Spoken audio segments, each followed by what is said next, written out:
Hello, everyone. Thank you so much for joining us here today. We are so excited to welcome you back to pre-health shadowing. I'm going to go ahead and kick this off here in just a moment. Perfect, got our double recording. Hello, everyone. My name is Nina, and I'm the founder of Pre-Health Shadowing, and I'm so excited to welcome you here today to our very first of a series of mapped workshops. We are working in collaboration with Mapped, and we are so excited to welcome Enrique to speak with you all today about how to be a successful pre-health student in undergrad. And so this is a 1 hour workshop. This will be posted to our YouTube as well as the website as well. Because this is a workshop and not a virtual shadowing session, please note that shadowing hours are not credible here. So you will not be receiving a certificate for the hours in this workshop. However, this is really, really great information that is going to help you long term in your careers and through your academics here. So I'm going to go ahead without further ado. Would love to pass it off to our wonderful speaker here today, Enrique. Thank you so much, Nina, and I'm so grateful to be here. As Nina mentioned, we're so excited to partner with Pre-Health Shadowing. You all have such incredible stories that uh, are just generated from all of your experiences from being part of this organization. And I think that the partnership with Mapped and Pre-Health Shadowing really makes sense because where you gain exposure to different health professions and gain exposure to what it looks like to actually be in practice in different health professions, Mapped can actually bring those experiences and bring clarity so that by the time that you are applying to these different health professions programs, it's kind of like full circle. And so I'm really excited to kind of go through. I am very long-winded when it comes to PowerPoint presentations, so I'm trying to keep myself at time, but I do want to make sure that we have plenty of time at the end to answer any questions that you all may have. Now, we mentioned that this is the first of many that we're going to have in this series, but so today we wanted to just kind of kick off like base zero, if I may, of what it's like to be a pre-health student in undergrad. So what I'm going to go through today are just kind of like a series of topics that are kind of like the hot topics that we talk about in healthcare admissions. A little bit about me. I've been involved in higher education for 18 years, and I've been involved in health professions admissions in one way, shape, or another for over 15 years, since 2010. And in that time, I've helped so many students across the entire gamut of the health professions, from dental to medical to PA to um, nursing students, podiatry students, veterinary students. And so I'm really excited to be here, and hopefully I can shed some light into what the schools are looking for, and we can reverse engineer that to where you are currently on your journey. So first off, we need to define what success is. That's the first step here. And one of the really important things is that success is really a balanced approach. We're going to talk a lot about balance in this presentation, and really it's about understanding that the schools are looking for somebody who's going to go into practice and be able to serve their patients well.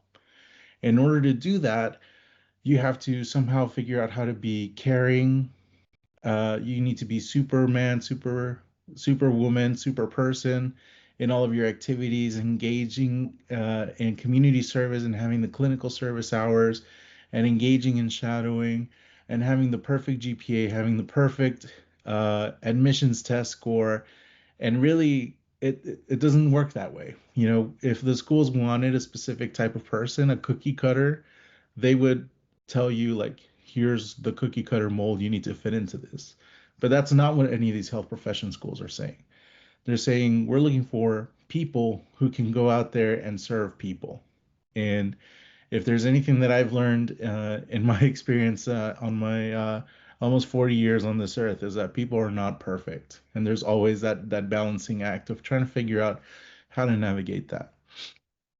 So in talking about that, I want to show this metaphor of the iceberg. You know, oftentimes you're talking to your parents or other folks in your class, and they're like, "Oh, what's your GPA? What grade did you get on this test? How did you do on this one specific point?" And it never really is about that one specific point. It's always going to be about this overall journey, all the different components and aspects that you don't really see necessarily on paper, or different things that you're contributing. And so we're going to talk a little bit about how all of these different aspects of your application come into play. But more importantly, of course, balance, it's never quite that simple. And so I wanted to show you all some core competencies that were defined a few years ago by the medical schools. And I know that not all of you may be pre-meds, but I think it's important to take a look at these because what was done to achieve these different competencies was to kind of reverse engineer what it's like to be in a clinical setting, working with patients, and what skills are necessary in order to be a successful caregiver in a health professional setting. And so there are basically three core groups of these core competencies: the professional competencies, science competencies, and thinking and reasoning competencies. And so you can see, obviously 4, possibly even 5 years of science coursework kind of gets condensed into science competency of living systems. And so there's a lot of work that kind of goes into that. But some of the other things are kind of ways that we tend to also define who we are. Do you have empathy and compassion? Do you have an ethical responsibility to both yourself and to others? Do you have solid interpersonal skills? Are you able to communicate both orally and in written communication? And you'll see some other things that tend to be a little bit more nebulous that a lot of pre-health students kind of trip up on, which are things like reliability and dependability, resilience and adaptability. And life happens. The pre-health journey is not, as I mentioned, a cookie cutter, is not one size fits all. And these different characteristics really come into play when we're talking about your overall journey holistically. So you can go into an essay and say, I'm a really dependable person. Like nobody's going to believe that I'm a very dependable person. But when you see that I've been involved in an activity for over 4 years, that I've engaged with my community, that I've shown up in different capacities to be a part of my organization, my pre-health organization at school. Maybe I was involved in SNMA, and I kind of worked my way up and achieved different officer levels. Um, or in a clinical setting where I'm shadowing, being able to have a letter from that preceptor that was shadowing that shows my overall growth and how dependable I was as a person. All these different parts of the application now show that I am a dependable person. Not just because I say that I am, but because of the actions that I've taken and because of the third parties kind of vouching that I am a dependable person.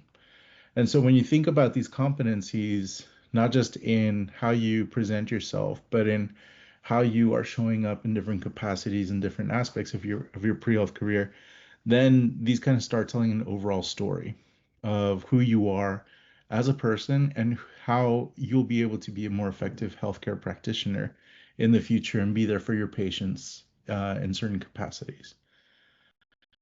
So with that, some of the biggest um, aspects of what you're going to be facing as an undergrad are going to be kind of categorized into one of these, and I'm being oversimplistic, but I want to kind of showcase how in these different areas you can show up and what kind of questions you should be asking yourself.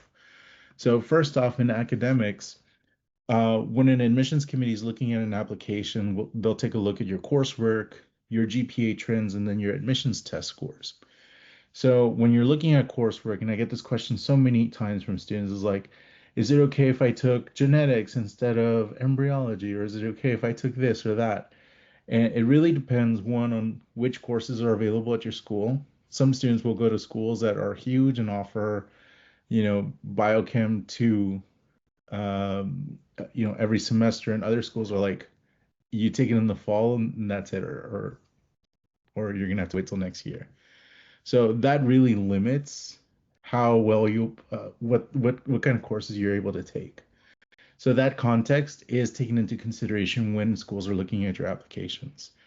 Secondly, did you challenge yourself appropriately academically? Are you showing that you are growing in your academic understanding of these different courses? As the courses get more and more difficult, are you showing that you're able to handle graduate professional level coursework in these different areas? And then, of course, how well did you do in these courses? Which leads us into GPA trends. Are your trends, is your GPA trending upward where maybe you had a rough first semester of college, but gradually are kind of improving? I think I'm mirrored. Gradually improving and kind of showing that your GPA, forecasting your GPA is getting stronger and stronger. Or was there perhaps a setback that happened? And if that did happen, things happen. What did you learn from that, and how did you overcome that? Or did you not successfully overcome that? And is that now a concern for a school that is looking to grant you acceptance? And then everybody's favorite, the admissions test. It's so easy to quantify. How well did you do on the GRE? How well did you do on the DAT or the MCAT? It's so quick and it's so easy, and it is great to have these tests because they're a uniform benchmark against which you can show how ready you are for professional school. But are these test scores showing your overall readiness, or are they showing how great of a test taker you are on that one specific day? If you took the MCAT 4 times and didn't reach the score that you needed to until that last time, what is that telling the schools in terms of your ability to take a step exam in 2 years or in 3 years? And so there are different things that happen throughout your academic career that become kind of forecasters for schools. And so the best thing you can do is avoid any red flags, but of course we can't do that at all times. So if there's an instance where you have to retake the MCAT one, two, three, 4 times, what are you doing in addition to that to show that you are on the right path, that you are resilient in your journey, and that you're continuing to fight for your place at these different schools? When we're looking at your experiences, there's a kind of a diversity of experiences that are expected. For example, for pre-veterinary students, schools will set a specific hour requirement in order to apply to veterinary school. And veterinary schools are looking for diversity in the type of animals that those students have engaged with. So if you're applying to veterinary school and you only have experience working with small animals, like at a local animal shelter, um, it'll be very jarring when you all of a sudden have to start working with large animals like cattle, and or exotic animals like at a local zoo. And so having this diversity of exposure and the type of patients that you're engaging with, whether they be animal or human, really kind of shows your overall understanding. And when we're talking about human medicine with all the other health professions as well, what kind of patients have you been working with? From which communities are they? What kind of ailments do they have? Did you have that one in uh, with a cosmetic dentist, and all of your experiences are just cosmetic dentistry? Or were you able to get into other maybe periodontal uh, shadowing experiences to really kind of show a breadth of experiences there? Also, with the community engagement, in which ways are you giving back to your community? As a future physician, as a future dentist, health professional, you're now going to serve as a leader in your community. How is it that you're showing that you're building that foundation to really serve as a leader in your community? How are you showing up for your community? There are just so many different ways that we can engage. And the most important thing for you to do is not necessarily choose an activity, but choose something that really matters to you. And I think this is one of the areas where a lot of students will mistake wanting to engage in an activity that looks good on paper versus engaging in an activity that's really meaningful to them personally. And one of the greatest pieces of advice that I ever heard was from a dean of admissions at one of the medical schools here in Texas. Was that if it's important to you, it's going to be important to the schools. And I think that's such a powerful statement because when you're talking about an experience that you just kind of like went through and did a checkbox and just kind of moved right through versus talking about something that you were truly passionate about really brings out a completely different experience when you're in an interview setting, when you are engaging with others and talking about these different experiences. And so that community engagement aspect is really important. And finally, under experiences, the leadership aspect. So many groups are looking for leadership, and students will interpret that as I need to be the president of every foundation, of every organization that I've been involved in, or I need to have some sort of leadership role. And these roles aren't necessarily always going to be formal. So, what I really want you to think about is engaging in opportunities to maybe take on initiatives, take on specific projects, step into these different roles of responsibility, and figure out ways where you can serve as a guide, as a mentor, or as an advocate for others, because that really mirrors what you'll be doing as a healthcare professional down the line. Next up is connections, and this is one that so many students kind of fail to capture early on in their career, and then all of a sudden you need three letters of recommendation, and they realize, oh, I didn't really make these connections. Um, Connecting with your faculty is so important. Almost every health profession will require a letter of evaluation from a faculty or letter of recommendation from a faculty member. Use those office hours. Uh, Tuition is incredibly expensive. And you're not just paying for instruction time, you're also paying for these office hours. And so many office hours go completely unused. So take advantage of this time that you have with your professors to really kind of either supplement your instruction if you do need the assistance or find ways to use that time to help build a relationship with that faculty member because they'll be really key either in connecting you with others that might be a strong letter of recommendation for you in 2 or 3 years when you're applying, or they might be able to provide mentorship to you and later speak to your overall growth on this pathway. And then with networking, what can you learn not just from faculty, but also from your advisors, other upperclassmen, or health professionals? You know, health professionals have been in the shoes that you're in right now. So maybe as you are engaging in different experiences, clinical experiences, and shadowing experiences, talk to them about what it means to be on this journey. Talk to them about what it means to select the pathway that they chose. Having really great questions kind of can open so many doors for you. And luckily, we live in an age where, hey, you can go into ChatGPT and be like, I'm gonna shadow this type of person. What kind of questions can I have prepared? And just kind of have those in your back pocket. And it shows both preparation and intellectual curiosity. And that can open so many doors for you in terms of networking. And then, of course, finally,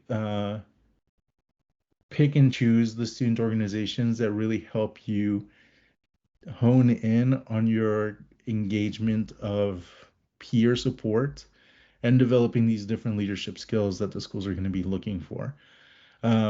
Their colleges have so many great student organizations, and then colleges have so many, let's just say, fun student organizations, and not all groups are created equal. But what is it that you are getting out of these experiences to really continue your overall growth on this pathway? And, and an ever increasingly important aspect, of course, is wellness, preventing burnout, making sure that you're intentional with your time, making sure that you're setting the appropriate boundaries. If you're trying to do everything and then some, it becomes incredibly easy for you to be burnt out by being misaligned with your boundaries, by being misaligned with where your energy is placed.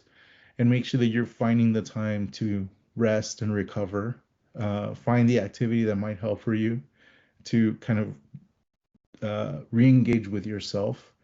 This is probably a really good time to start looking for hobbies that really refill your cup as it is, because you'll want to kind of come back to these type of hobbies and these different types of activities.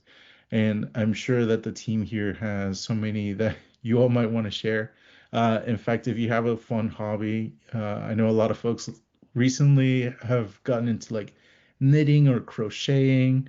I saw I was out on a cruise this past weekend, and there was like this group of teenagers who were just like chatting and knitting. You know, it was the funniest sight, but they were like super kind of like in the zone.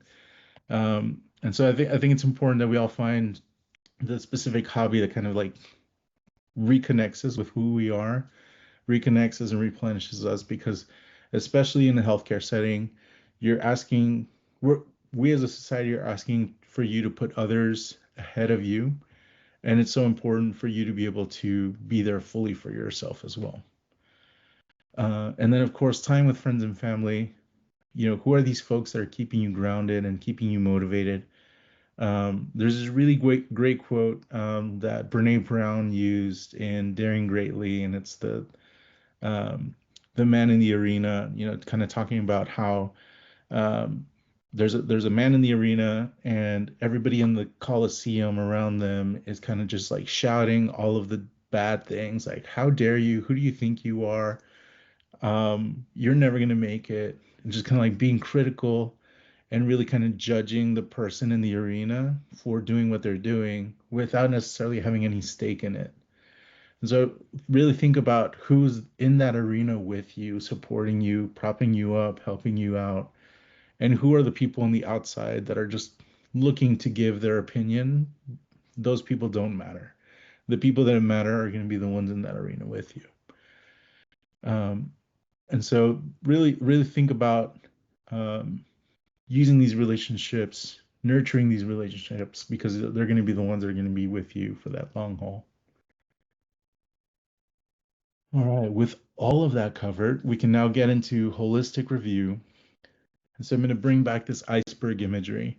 And again, now that we kind of have this base for what the undergraduate experience is going to look like and the types of questions you'll be asking for yourself, really, I want you to kind of take back that MCAT and GPA is not the end all be all.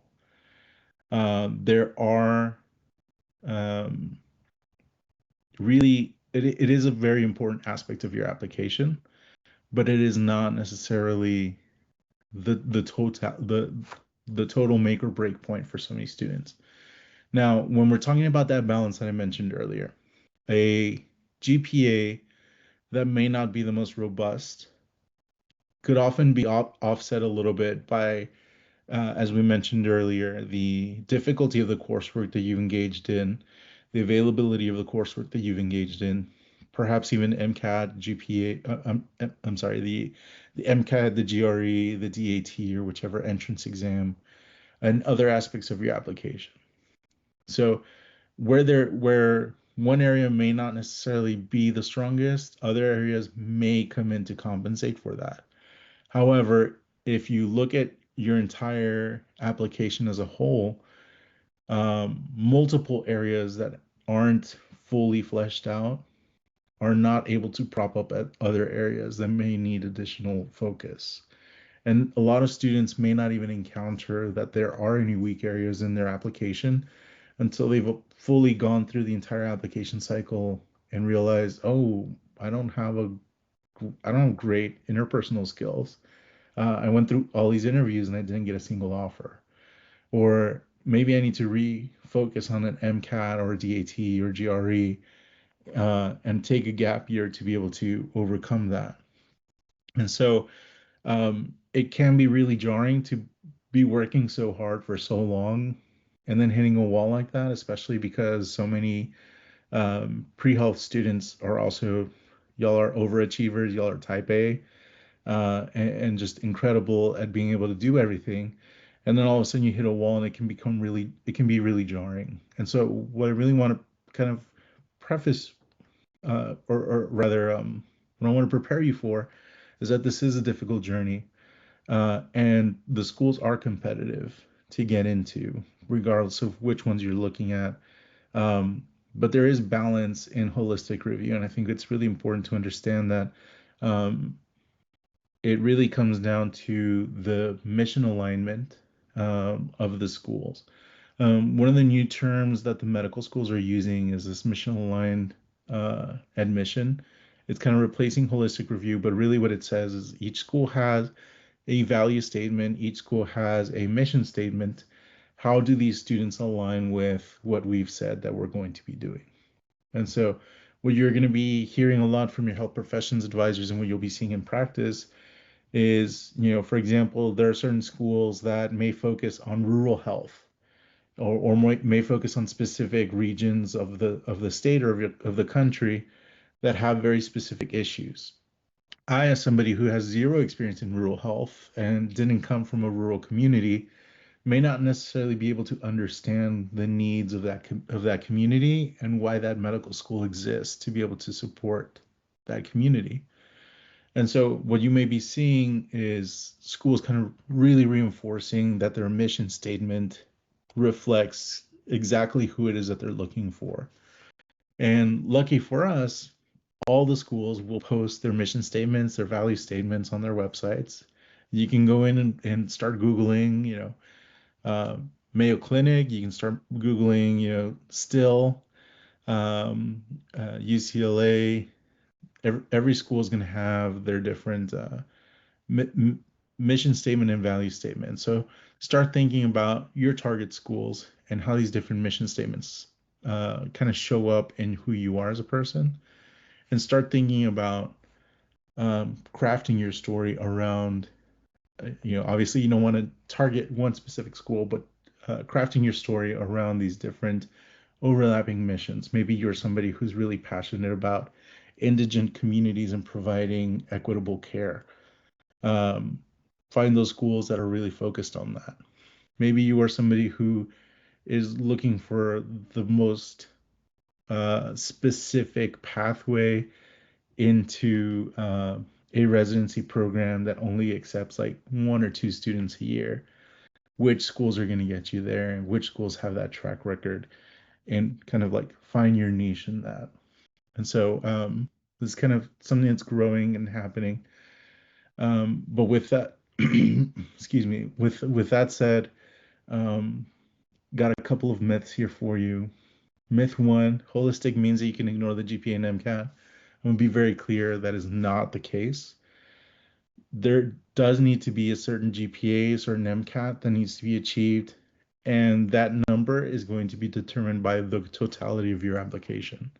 So what I was saying earlier, a single GPA, a single MCAT score may not necessarily be the make or break point for your application, but it doesn't mean that you can completely ignore those and just hope for the best in applying. Second myth: one weak area can be offset by another. Again, this is kind of like on a case by case basis, but overall, having as robust of an application as possible is really what's going to be able to get your foot in the door in order to make it into an interview and ultimately into an acceptance. So as you're kind of making your way through your undergrad experience, there's so many opportunities, and I think it's important to kind of have this opportunity check to really kind of say, is this activity, is this project, is this kind of like worth my time, worth my attention, and will it get me to the next stage? So kind of built this little check. One, what skills do you actually uh, will you actually gain through this experience? Are you gaining knowledge? Are you gaining professional growth? Are you gaining skills? Are you expanding your network? What is it that you're getting out of this? The trade-off always is going to be your time and your energy. Is the trade-off worth it for what you're getting out of this? And then finally, the readiness. Does this specific activity prepare me for the next stage, whether it be academically, professionally, personally? What is it that this is going to help me do? And I think what's ultimately, like if you remember zero about what I just said today, I just want you to remember that the schools do not want a formula. They don't want a cookie cutter person. They want to hear your story. They want to know your story. And in order to achieve that, again, I mentioned we're so excited to be in partnership with pre-health shadowing because at Mapped, what we really focus on is making sure that your story is clear and that your goals are kind of uh, clear along with you to help you make the best decision. So we talked about all of these different aspects of the pre-health pathway. How do you keep track of everything? You know, you have your spreadsheets, you have your calendar, you have this random junk notebook that happens to have all these scribbles and notes, all these different experiences happening all at once. And what MAP does is that we help you keep all of your preparation together in one single app. And that helps you have that clarity to know where you've been and more importantly, where you're headed. So with that, we help you stay on top of deadlines. We help you stay on top of your GPA so you don't have to wait until you're applying. You can actually see what your GPA is going to look like in different application services, whether you're applying to medical school or dental school, veterinary school, PA school, nursing school. We're able to kind of calculate your GPA way before your application happens. And we're also able to engage you with um, our team of advisors who are experts and who've helped others kind of get to their goals.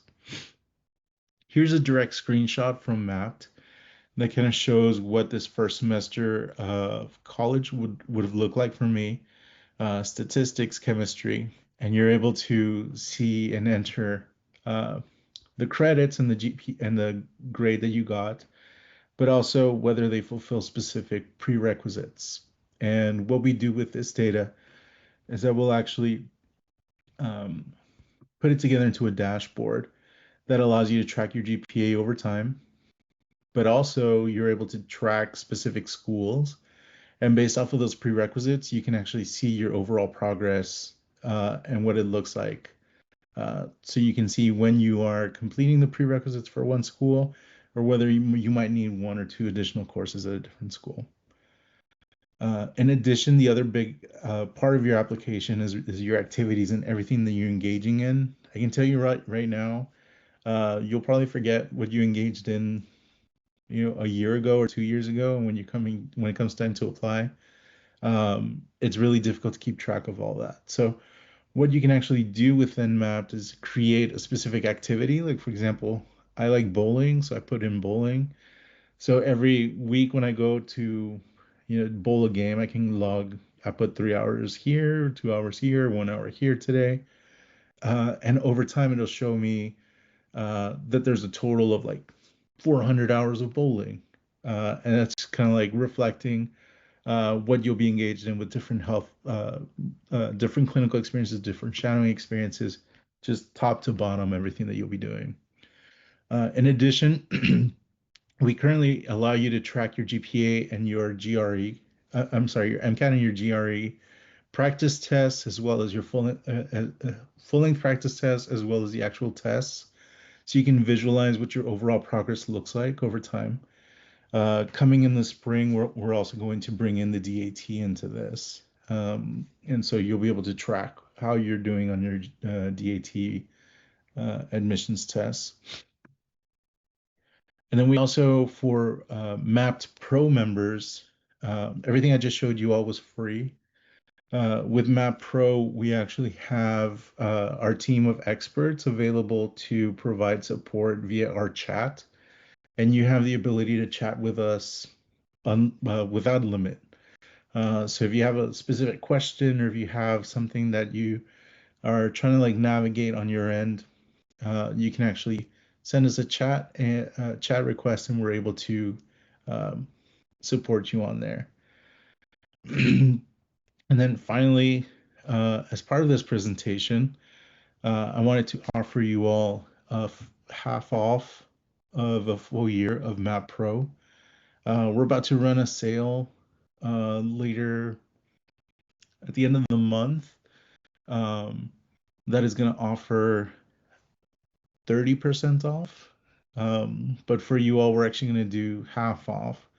So if you are a current Mapped subscriber, you can actually use the code PHS 2025 to go in and upgrade to Map Pro. Or if you've never used Map, you can actually use this QR code and begin your account. And we've gone ahead and set you up to have 6 free months of Mapped Pro as well. So one way or another, you get 50% off. I'll leave this up for a few more seconds.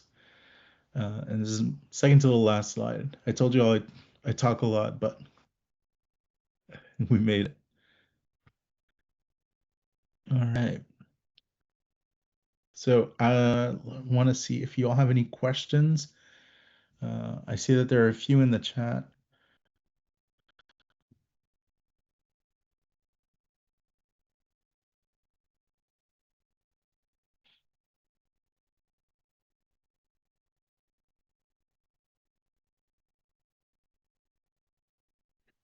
Preston, thank you. It's the Man in the Arena speech by Teddy Roosevelt. That was it.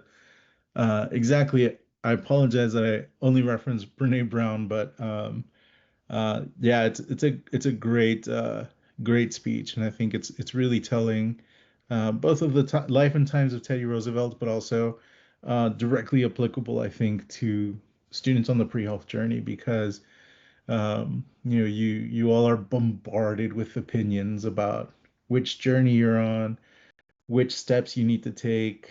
Uh, you know, God forbid you go onto Reddit and you look at one of those forums or go to another website and kind of take a look at, there's just so much info out there. And I think it's important to really kind of hone in on whose advice is important and what you need to know to take the next best step for you. So yeah, thank you, Preston, and I'll link right back to it. Emma, are there some keywords or buzzwords I can use to determine the themes, values of a medical school? All right. Uh,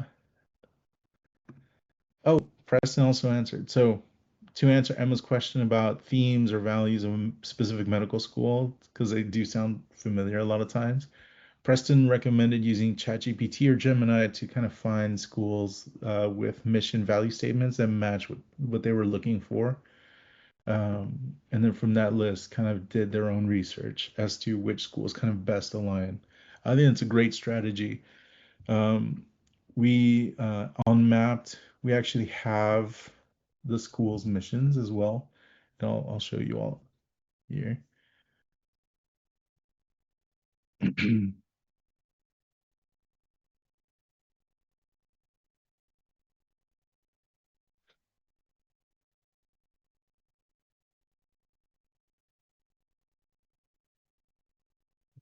You would probably see it better if I shared the screen. I can do that. So here is Mapped. What I did is I went into my account and under planning, and I'm currently as a pre-med student, I clicked on med schools, and I can click on adding any medical school in the country. But I've already added Baylor College of Medicine, so you can actually see here if you already have some schools that you're targeting. Um, you can see the value statement, the mission statement. So, for example, here values, they just give some fancy words like respect, integrity, honesty, ethics, openness, teamwork, excellence. Mission statement, Baylor College of Medicine is a health science university creates knowledge. That's a big one. Apply science and discoveries to further education, healthcare, and community service locally and globally. So if I were looking at this, I would say I need to figure out a way where I need to figure out areas where I've created knowledge, where I've applied science and discoveries to further education. So there's kind of an equity part in there. And then community service and healthcare, both locally and globally. So I might take a look at what the community looks like in Houston, where Baylor College of Medicine is located, what kind of communities they serve globally. And I know this from having worked with Baylor College of Medicine extensively. Um, they actually have um, tropical diseases department. So that might be something interesting to take a look at. But also, uh, being in Houston, they have space medicine. So it's like, what can I do as an undergrad to kind of start digging in that direction? So um, it's really not super difficult. And I think as you're further down in preparing to apply, um, you might want to take these to the level that Preston mentioned. Maybe have ChatGPT take a look at your mapped account, see which activities you've engaged in, see what uh, kind of keywords keep popping up, and then creating a list, kind of like a target list for you to start going into uh, on that. All right. Does applying to many colleges affect our challenges from asthma? Preston mentioned, I would venture to say that the more you apply, the more chances you have of getting an acceptance. The only would be for early decision program, you're locked in to only apply to one school. And also be aware that any schools in Texas require a separate application from the rest of the US. That is AMCAS and NACOMA. So yeah, that's very nicely and precisely said. I would say um, I've seen so many students that have applied to an inordinate amount of schools and got no responses, not a single interview. It's expensive to apply to these schools, especially with AMCAS and ACOMAS. You're talking like easily if you're applying to 14 schools, you're easily looking at like close to $1,000 application fee. And so I would really urge you to hone in your application to specific schools. Um, and again, early decision programs are really great if you feel that you've completely aligned with that mission, with that value statement, and that school has an early decision program. I think that is really key to really lock in if that's something that you feel is a really good alignment to your application. But overall, just kind of like applying to schools just for the sake of applying to schools, I would really urge you against doing something like that because it's very costly and it's really important to really understand. Um, Casting a wider net isn't necessarily going to give you the attention that you need. I'm sorry, isn't going to give you the the result that you need. I think there are more targeted ways that you can uh, be successful, and I think it's important to recognize that. Yeah. Kira played to 39. Nice. All right. CM is asking, what is the biggest advantage of Map Pro over the free version besides the chat? That's a great question. So, the Mapped Pro offers that map chat is probably the biggest benefit. In addition to that, I also host weekly office hours via our community. So I'm just like sitting there for an hour waiting for somebody to come in and wants to chat about their pathway. And we kind of like go through different scenarios and make sure that they have what they need to take the next step. We also offer a service called MyLORs for medical applicants applying to ACOMAS and AMCAS. Basically, it's a dossier service. So if you're currently shadowing someone and they want to write you a letter, but you're not applying for a year or two, you can actually have them send it to us through the service, and then we can release it to ACOMAS or AMCAS directly. So you don't have to come back to your evaluator to get that letter again later down the line. Um, so Map Chat, office hours in the dedicated space, and then my LORs are the big distinguishing factors for the paid version. Typically, the paid version is about $9.99 a month, but if you pay for the year, It's 89.99 a month, which is about 7, 8 bucks a month.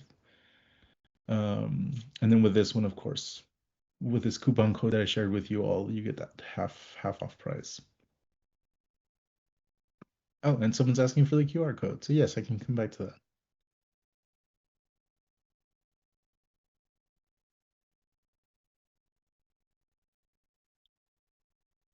All right.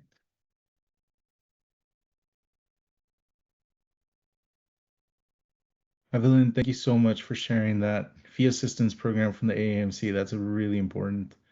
Um, and I do want to share, I was formerly the director of TMDSAS, and I can share that even though the benefits of fee assistance program may not be on there, you may also have access to other benefits like reduced secondary application fees at some schools. And even with us at Mapped, we can actually work with you to get a lower deal or payment plan for MCAT prep.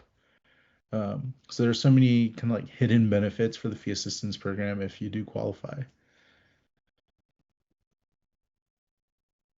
All right, let's see, I think that's Jenna. For summer mini med programs, does it hurt to apply to more than one? Not at all. It would increase chances of getting into one. And I was wondering if it would hurt to end up applying to more than just one. I think in those instances, applying to more than one program would really help, especially to kind of have a backup plan in case one doesn't go through. You're able to kind of cast a wider net for that. When it comes to applying for admissions to professional schools, I think the strategy really needs to kind of be a part of each one of the applications you submit. So in the spring, as part of our next workshop, I'll send one of our advisors to really hone in on a little bit of that. So keep an eye out for that next workshop. All right. Thoughts on applying to accreditation provisional PA programs? I think that's a great question. Um, I would say, by and large, as an applicant to schools that have provisional PA programs, you do not need to worry about those. The If the school has already started accepting students, they've already gone through so many hurdles, so many leaps and bounds in order to be able to start accepting applications that I don't think the typical student would necessarily be at any disadvantage to apply to a new program like that. However, if the school is on probation or is on a specific remediation for accreditation, I think you should ask the necessary questions to know that the school is taking the necessary steps to remediate or improve their score in accreditation. It doesn't happen often, but I have seen some schools who were placed on probation and then 2 years pass and then they are still on probation and then those students ended up having to take a different pathway because that school ended up closing or whatever. Um, but that's a very different situation from provisional to actually having a probation because that means that several things have gone wrong several times in a row. And that's what the probationary accreditation kind of would indicate. But provisional, I would say there's no issue there. How is the beneficial pre-dents before the spring rollout? Gary, how is the beneficial pre-dents before the spring? Gary, would you mind working through that question again? I'm not quite sure I understand what you're asking here. Excuse me. Emma, given the recent cuts in research, will medical schools be understanding if a number of applicants may not have research or start research late?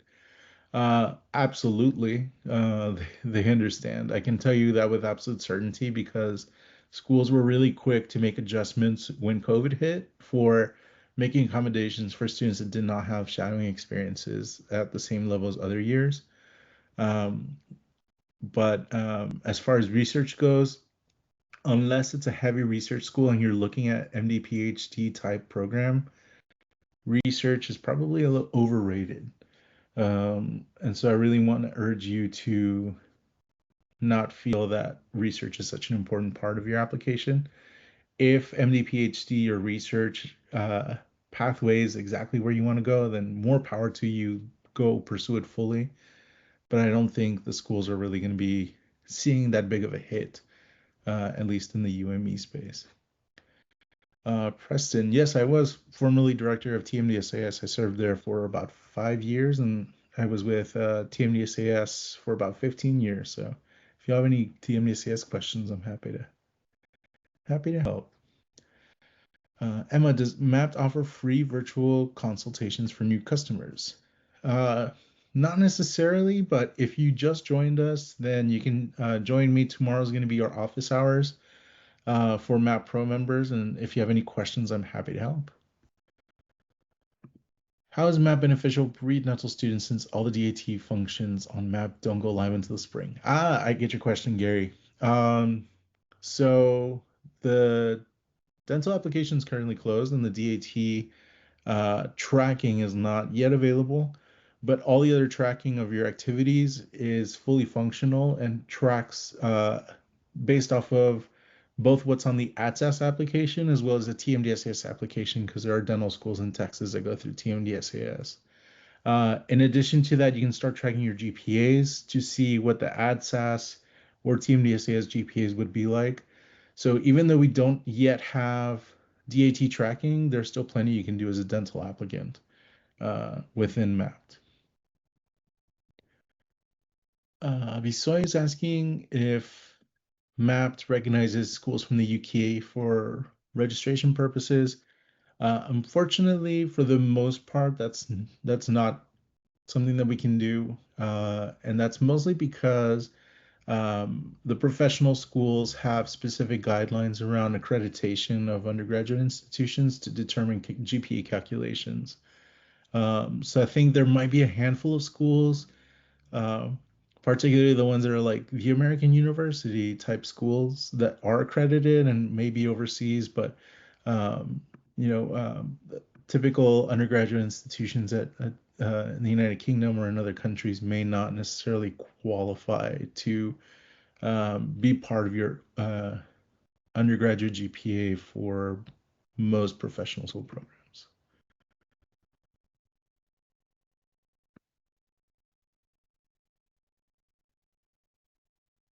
Right. I had a question that I can just ask verbally, Yeah. make it a little bit more homey in here. Um, I was wondering, so I've seen, I mean, you showed us the kind of ways you can look at schools and you can see their tuitions and their stats and everything. How does that kind of connect with like the MSAR? I think they look very similar, but I'm sure you've kind of done a deep dive into their differences. And can you kind of speak to if it's missing anything or Yeah. if you have an equal playing field in that realm. Yeah, I will say, I will admit we are not as robust as the MSAR because we can't strong arm the medical schools to give us their data. So the key difference is going to be the MSAR is going to give you stats on the applicants that were accepted. Um, Whereas with Mapped, we don't have that data necessarily on here. But what we do have, and I'll bring it back up. We do have very, very similar. And I do want to emphasize like all of these data points are um, manually verified by us. So for example, here we have the different requirements for the prereqs for Baylor College of Medicine again. We confirm that all of these are correct every year so that when you're entering these different courses, you kind of have that um, reassurance that you're doing the right thing. Class size, like that's pretty easy to find. Basically, what we've done is kind of like the first layer of getting this data for you from the school's websites or from different agencies. But when it comes to specific insights in terms of like what is the MCAT spread or what's the GPA spread of students accepted to the school, that will 100% be MSAR, and we are not looking to replace that because that's a lot of data.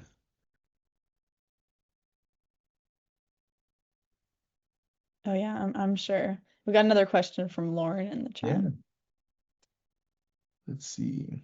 Do you know of any credible online programs to take specifically biochem or other upper division science courses online post grad? Colleges don't often offer to help boost GPA. Yeah, that's a great question. I can't think of any off the top of my head because you've put me on the spot, but I think that there are several options available across the country for um, online courses. Like I'm so sorry to bring up another Texas school, but I know like UT Austin offers extension courses, UCLA offers extension courses, and a lot of them will go into upper division sciences and kind of like DIY post grad, post bac type programs that would be essentially online. Um, but I don't have a specific one that I could recommend to you. What I would say is kind of back on the point of making sure that the schools are accredited. Just kind of pay attention to which school you are looking at because some schools may not necessarily track into your GP calculations. And we do a pretty good job in Mapped to make sure that we only have the schools whose GPAs would kind of be calculated as part of all these national services. But if you have a specific question around a certain school, please do feel free to message us within Map Chat, and we can have our team of advising experts kind of take a look at that. Emma, applying to Texas medical schools, how does it differ from other medical schools outside of Texas? It does not differ at all. The key difference is it's way cheaper to apply to TMGCS schools because it's a flat rate application fee. I think it's like 230 right now if you apply to one or 14 medical schools and participate in TMDSAS. That's not even the price of a secondary application at some of those other schools. The essays are different, and then you can also enter as many activities as you want. But those are the kind of key differences between TMDSAS and ACOMAS or AMCAS. I see Preston's got a hand raised. Yeah, I didn't know we could speak. It'd be a lot easier than typing. So I actually happen to be a resident of Texas. However, my wife is military and we're stationed out of state. Um, I really want to go to TCOM, Mhm. and my understanding is that Texas schools tend to lean heavily into accepting Texas residents. However, since I'm not actually living in the state, do you think that'll impact, even though I maintain residency, I have a Texas driver's license, do you think that'll impact my application at all? Will they look at me as an outsider or will they see me as a resident of the state of Texas? At the risk of opening Pandora's box and talking about Texas residency, which I could talk for about 4 hours, um, I'm going to ask you three questions. One, did you go to high school in Texas and graduate from a Texas high school? No, Okay. Two, how long have you been gone from Texas? at least 10 years. And But then, I maintain a Texas driver's license. okay. And you said your wife is in the military. What is their home of record? Her home of record is Washington. We met right after I got out of the military. Okay. I think from this is not a definitive answer, but I think you may not necessarily be considered Texas resident based off of those answers, but I would urge you to reach out to TMDSS directly to see if there are any specific provisions that they might be able to look at to consider you to be a Texas resident still. Okay. All right. Thank you. Of course. All right. Finishing post-bac in May 2027, immediately taking the MCAT, applying to med schools, the interviewing. 2027 sounds busy. Um, any insight on someone potentially planning that should consider? That is a solid timeline. I will say, finishing up a post-bac in May 2027, all things considered, if the application cycles are the same timeline and everything, you may consider submitting your application maybe in June of that year. so that you have all of the courses completed by the time you submit your application. That would mean that you're submitting your application potentially in the same month that you're taking the MCAT, which a June MCAT would yield a July MCAT score. Not necessarily a bad thing, but I know a lot of students get very um, anxious when there isn't an MCAT score and the application hasn't been verified and sent out to the schools by the end of July. If you are applying to schools that aren't necessarily beginning interviews that early, that might be that might not necessarily be an issue. But I think what you want to do is definitely apply as early as you can so that the schools have your completed application as early as possible. And Luis has some great feedback. Thank you for sharing that.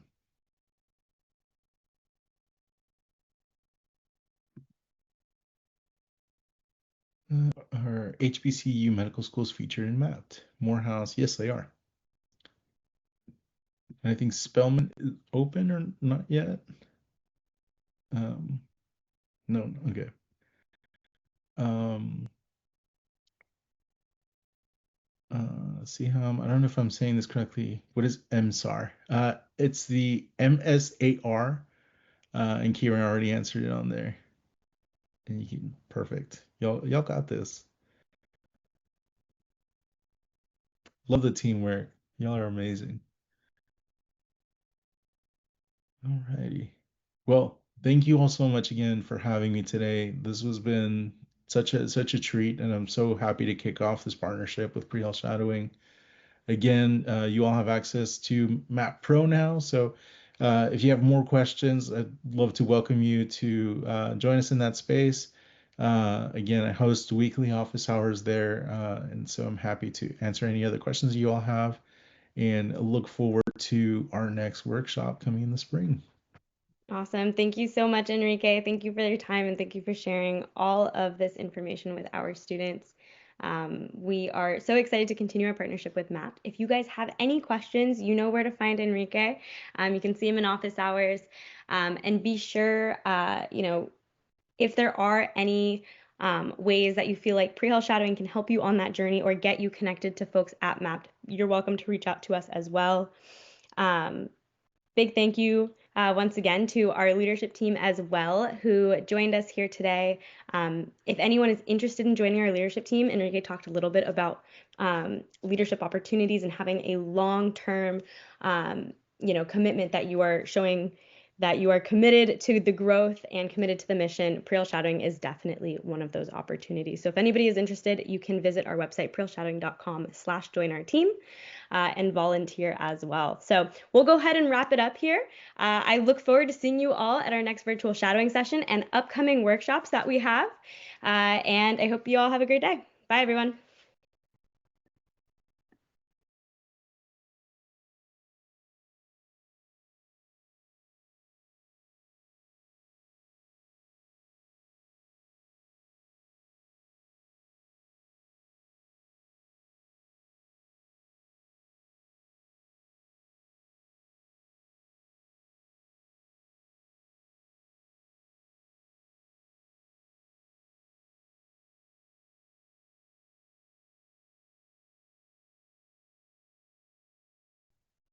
Anyone here have any questions about pre-health shadowing that Kira I can answer?